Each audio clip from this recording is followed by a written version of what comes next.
session, we'll see with looping statements, that is for loop, and along with that, a range function in Python.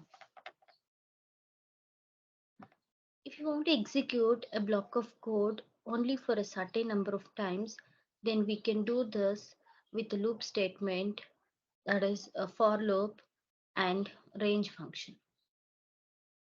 For statement looks something like for I in range of some value, like how many times you wanted to execute that statement. So that value you have to pass it as a input to this particular function along with that colon. So for a keyword I, the variable we should take it in, okay, in and a range function, okay.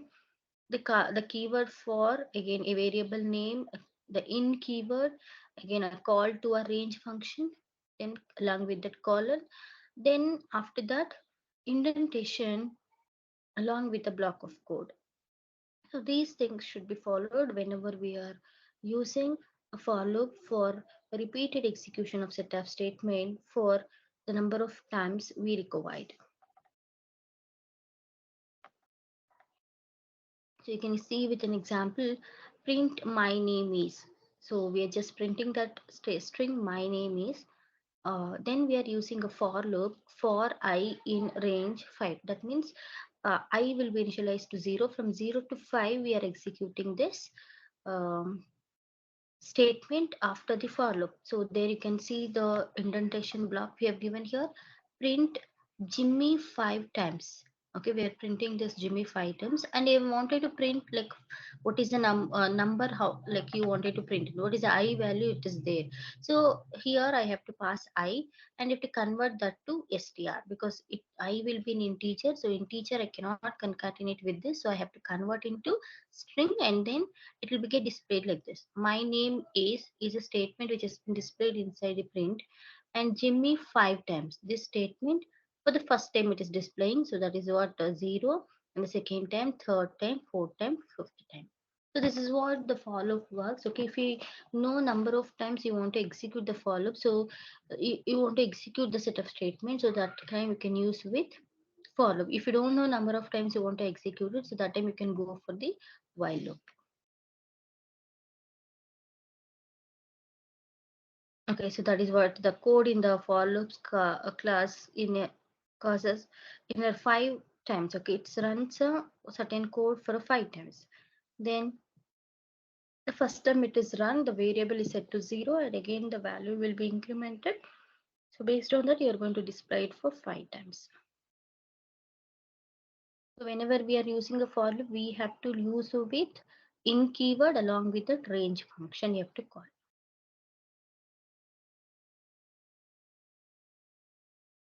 Okay, so this is what the flow chart for loop. So you are taking a decision, so that will be written down inside the diamond shaped symbol, and again we are looping for the particular statement to be printed so many times, which has been passed as argument to range function. Okay, so here again we have a variable called total.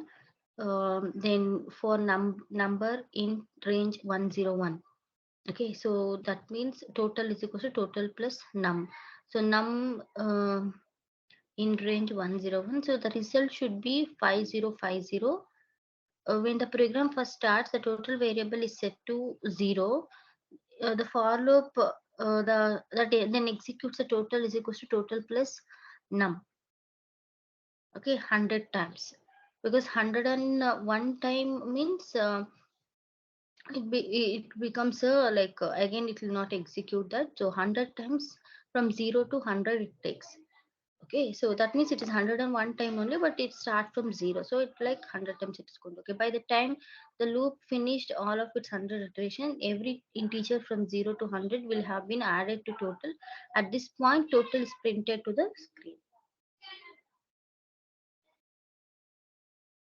An equivalent while loop. So for the first example for loop, print my name is, then I is less than 5, print. Okay, the same for loop can be used like this as a while loop. Okay, so you can write instead of for loop, you can write like this. Okay, if I is less than 5, print Jimmy for, again you have to increment I value by 1.